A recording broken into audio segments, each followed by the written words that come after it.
Satu lagi di depan. Satu yang di depan. Kita ya belajar cara berbalik.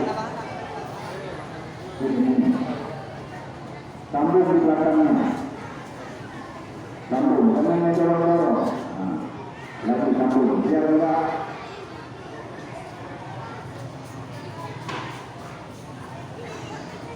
Nanti lagi dia lengkap.